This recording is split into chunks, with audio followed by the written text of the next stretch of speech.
ॾिसी रहिया यूट्यूब ऐं फेसबुक चैनल। दोस्तों अॼु नई वीडियो सां गॾु तव्हां हाज़िर थिया आहियूं। 2025 में जे अगरि तव्हां कामयाबु थियणु चाहियो दोस्तों, 2024 बि तव्हां ज़ाया करे छॾियो, 2021 बि तव्हां ज़ाया करे छॾियो। हींअर जेको साल ईंदड़ आहे इन में अहद कयो कुझु न कुझु करिणो आहे दोस्तों। केसि ताईं पराया धिका खाईंदव, केसि ताईं परायूं मज़ूरियूं कंदव दोस्तों। 500 रुपए जे करे परावा थांव मलींदव, साईं साईं कंदव, गांड ग़ुलामी कंदव दोस्तों। अहिड़ो कारोबार मां तव्हांखे ॿुधाइण लॻो आहियां हिन वीडियो में, जेको तव्हां करे 100% तव्हां ग्रो कंदो दोस्तों, ऐं तव्हांजो कारोबार 100% जेको आहे सो ग्रो कंदो।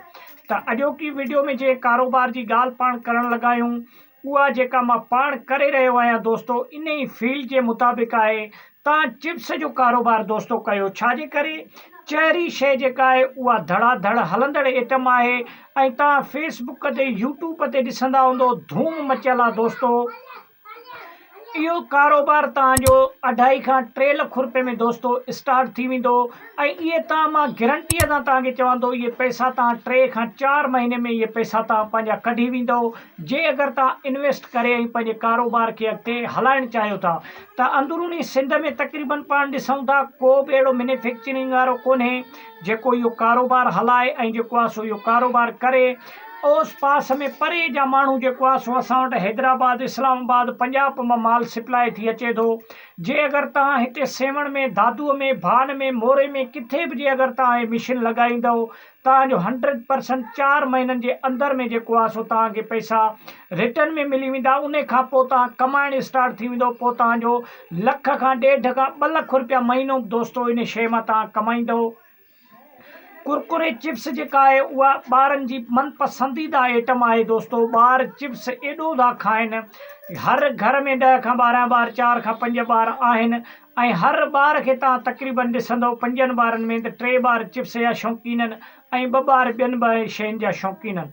त तव्हां चिप्स जो कारोबार स्टार्ट कयो। जेके दोस्त मुंहिंजा जिन्हनि वटि इन्वेस्टमेंट आहे 2 खां 2.5 3 लख रुपया आहिनि, त अखियूं पूरे जेको आहे सो दोस्तों हिन कारोबार खे स्टार्ट कयो।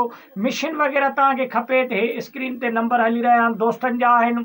जे अगरि तव्हां चवंदो तव्हांखे इहा कुरकुरे चिप्स ठाहिण वारी जेका मशीन आहे, उन में न तव्हांजो तेल ख़र्च थींदो, न तव्हांजो लाइट ख़र्च थींदो दोस्तों। उन में मोटर लॻल आहे, जे अगरि तव्हां तेल ते हलाईंदव तॾहिं बि हली वेंदो, जे अगरि तव्हां लाइट ते हलाईंदव त लाइट ते बि हली वेंदो। तव्हांजा 2.5 3 लख रुपया उथंदे ख़र्चो थींदो।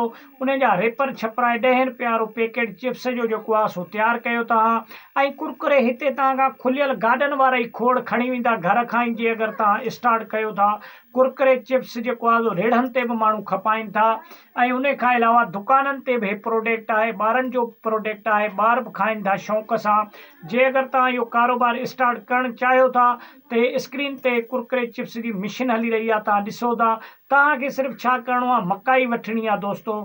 मकाई वठंदे ऐं उन में मशीन में इन में विझंदा वञो। हे कुरकुरे तव्हांखे चिप्स 3 टाइयूं हूंदियूं हिन जूं, ऐं 3 क़िस्म जूं चिप्सूं तव्हांखे जेको आहे सो हे कढी तयारु करे ॾींदो दोस्तों। उहो तव्हां मार्केट में पैकिंग वग़ैरह पंहिंजी छपराए पैकिंग करे मार्केट में जेको आहे सो पंहिंजी सेल कयो। मां चवां थो एॾी तव्हांजी इहा चिप्स हलंदी, यकीन ॼाणियो तव्हां माल पूरो न करे सघंदो दोस्तों।